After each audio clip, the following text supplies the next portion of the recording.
নমস্কার। আজকের পডকাস্টটা নিয়ে আমি আপনাদের একটা বিশেষ কথা বলবো। দেখুন, সায়েন্সে একটা কনসেপশন আছে ব্ল্যাক হোল।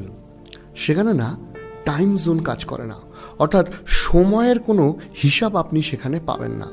কিন্তু আজকে এই পৃথিবীতে এই ইউটিউব, ফেসবুক কিংবা অন্য যে কোনো সোশ্যাল মিডিয়া মারফত আপনাদেরকে আমরা একটা জোনে নিয়ে যেতে চলেছি, যেখানে আপনার সময়ের খেয়াল থাকবে না, কিন্তু আপনার জীবন, আপনার স্বপ্ন, আপনার ভবিষ্যৎ, আপনার ভাবনা চিন্তা কিংবা আপনার হৃদয় সবটা কিন্তু এই এপিসোডের সাথে জড়িয়ে যাবে, এইটুকু কথা দিতে পারছি।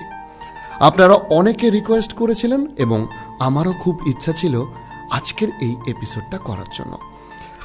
আমি কথা দিচ্ছি যে শেষ অবধি দেখলে আপনার জীবন সম্পর্কে ভাবনা চিন্তাটাই বদলে যাবে এই এপিসোডের পর।